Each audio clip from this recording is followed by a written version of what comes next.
Hello YouTubers, this is Salim with a Plumbing 101 for homeowners. This is actually my first plumbing project, which was quite an experience, but I wanted to capture that moment so that I could help other people who are also trying to learn.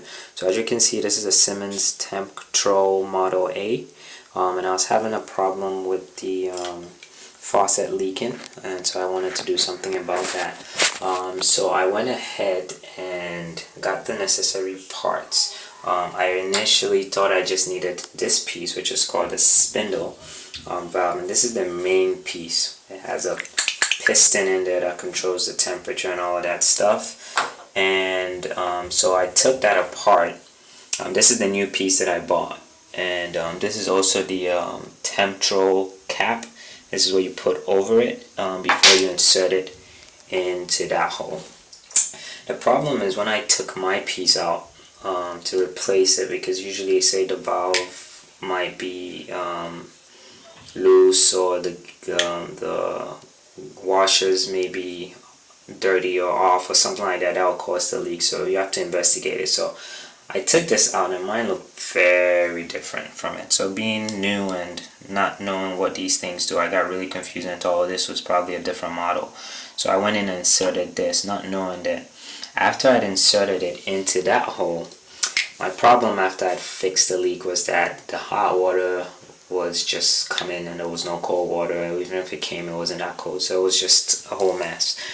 So long story short, that piece that you're seeing, the extra piece on this, it's actually what they call the cold seat, and for some reason it got stuck onto the spindle, and I didn't know.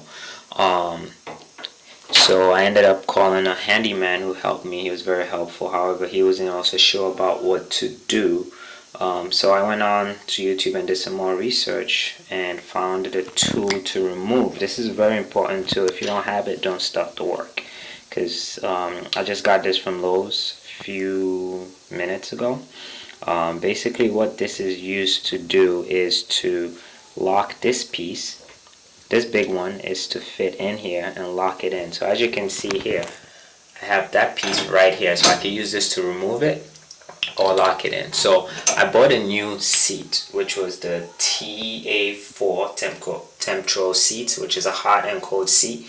And I had to remove the old ones in the end for it to work. So as you can see, in there is the cold seat, and this is how it looks like attached to it. So this piece is the cold seat. There's also another piece called a hot seat, which is basically a little bit smaller.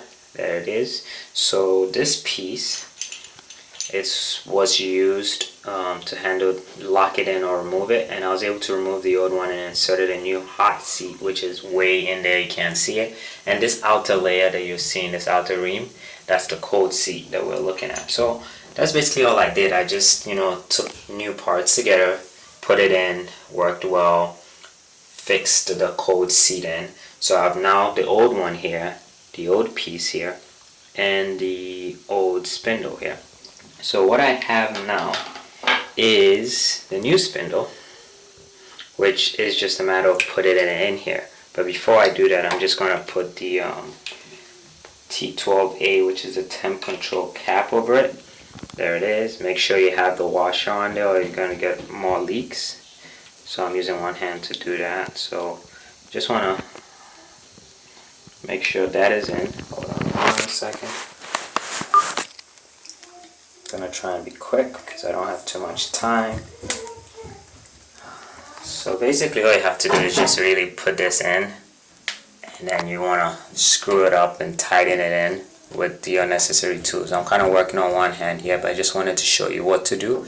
And after I did this, believe it or not, everything started working well. So the issue with the hot control piece was very critical. Make sure you have this tool that will handle that whole. Make sure you remove the old one and replace it with a new one and put it right in there, and then put this over it, and the rest should be fairly simple. There are a lot of videos out there that will show you how to complete this piece, but at this point you just basically would want to put your top on. But before you do that, obviously you want to make sure that you put this piece over it, you know how to do it. The rest is fairly simple.